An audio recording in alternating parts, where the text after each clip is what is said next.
congrats on the new album. Thank you.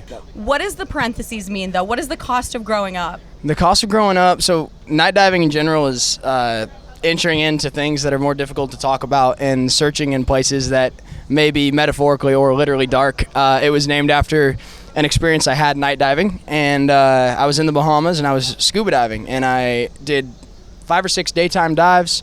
Really beautiful, really cool. Night dive was unlike anything I've ever experienced in my entire life. You see things that you would never see in the day, and it exposes things that are only found in darkness. And so I thought, what an amazing analogy for my, the album and the music that I want to make. So night diving, the first half, represents digging into the darker parts to figure out and learn things about yourself that you wouldn't be able to find if you just stayed on the surface, right? And then the cost of growing up is just the acceptance that the positives and the negatives of life are going to come. Positive and negative experiences, and often life can feel like 2 steps forward, 1 step back, sometimes 1 step forward, 2 steps back. And a couple of the lyrics in the cost of growing up are just that. There's consistency between heartbreak and ashes, scraped knees and taxes, 1 step back for every 2 you gain. So basically everything, good and bad, small and big, is part of life, and it's the acceptance. And I felt like that was a really good representation of the album itself and also the music that I just want to make for the rest of my life. So basically, you really keep it surface level. You're nervous. You're nervous to dissect your feelings. Yeah, of course. Is what you're telling me. yeah. I have a really difficult time putting out gut-wrenching songs for sure. I listen to sad girl music all the time, which is like, for any gender or anything. And so I love your music, like shuffling. I have a lot of your songs on the chill playlist. Yeah, my awesome. chill playlist. Awesome. I got good chill stuff. Yeah, but a lot more free is the single. Yes. Tell me about that, because that's not the same sad girl element. It's a little bit more. It's hopeful. It's hopeful. Yes. It's.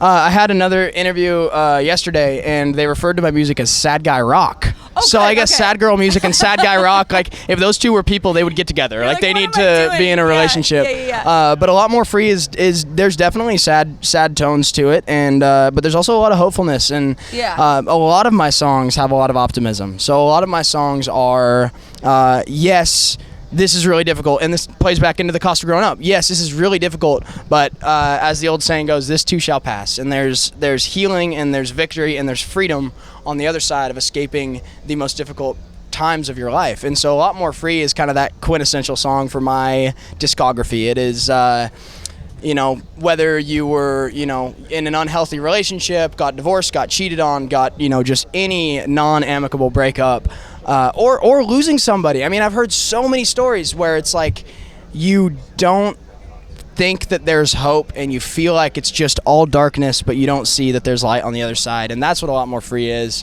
And that's what the cost of growing up is. And that's what night diving is. And it's just kind of, it's all 2 sides of the story, both sides of the blade, Yeah. How do you, and I don't want to sound like Meemaw over here, but I'm a little bit older Meemaw than up. you. Yeah. I think I'm like exactly 10 years, 2001? 2001. Okay, so yeah. I'm 1991. Woo. But how are you able to write and speak so eloquently about your feelings at what I would say is such a young age? I give that to my parents. Yeah? I think my parents and my grandparents. How I was raised is just honesty, authenticity. Those are the chief virtues in my family, and I've never had a very difficult time just speaking what's on my heart and on my mind. And so when you get into a writing room, especially with people that care about you, if you get with the right producer that understands you and sees your vision, and my producer Jamie Kinney, who is my primary producer for Night Diving, The Cost of Growing Up, he understands me, and he knows, and he cares about me, and he wants what's best for me, and he also just knows what I would and wouldn't do. Right. And so when we're writing songs together, I don't have to be timid. I don't have to be kind of first meeting, heebie-jeebies, get them out, It's kind of just,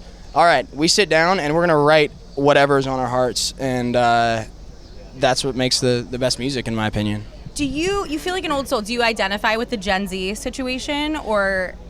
Specify. Like, I don't know. Do you feel like you identify with being in that generation and all the things that people say? I mean, as a millennial, I know like skibbity toilet, or? Right. Yeah, I mean, that's I don't certainly, fun words are certainly a thing, but I was going to ask you what you thought the biggest misconception was. Like, millennials, we kept being told, like, you know, you don't want to work, you don't want to do this, you don't want to do that. And we were like, damn, like, we can't catch a break from, like, the older generation. So I was just wondering if you felt like you identified with that, because you seem very old soul-y. I'm a middle child, and so I have two older brothers, one younger brother, and my youngest sibling is my sister. Yeah. And so my entire life I've been getting along and dealing with both sides of the coin, 100%. right? On either side, about a 5-year age gap between both sides. And so, I mean, like 5 years oldest and 5 years from me youngest, right? And I think that plays a huge role too. As far as what I relate to and like what generation, you know, I take a lot of wisdom from my great grandfather just passed away, but it's okay. He was 99 years old and he lived an incredible life, and I will truly remember that and look at that as an inspiration for how I live my life for the rest of my life. And so the impact he made on the world with the family that he built is incalculable. I'm like Michael Scott. I'm like Michael Scott. But you sing for a living, I talk for a living. Yeah, and we both, you know, it just happens. Yeah, it's hot, all right, but not too hot, actually. Yeah, you got lucky. I have to say, it's usually way hotter. But anyway, I draw a lot of inspiration from the wisdom I've received from my elders in my life, and but I also am 24 years old, and I have younger siblings, and I have younger friends too, and I think just being a middle child is kind of the perfect, like, you hear both sides and you observe both sides and you learn and you just kind of soak everything up like a sponge and you decide your path. And I think life for everybody is figuring out what path you're on, and music is no different, you know, from the Wandering album to the Night Diving release to the Costa Growing Up to the Willfully Blind EP. It's all just part of me figuring out who I am as an artist and who I am as a human. Yeah, 100%. By the way, how scary is it to have a little sister? Mine's 13 years younger. She turns 21 next weekend. Yeah.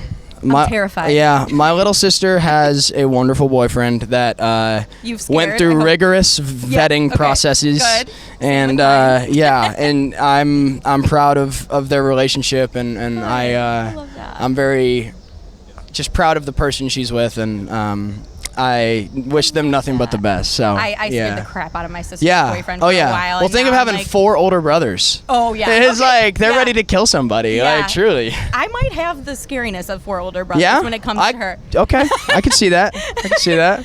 Before I let you go, I know you have to perform, but I was really excited to talk to you, not only because I love your music, but because I think we have the same music taste based on who you cover. Okay.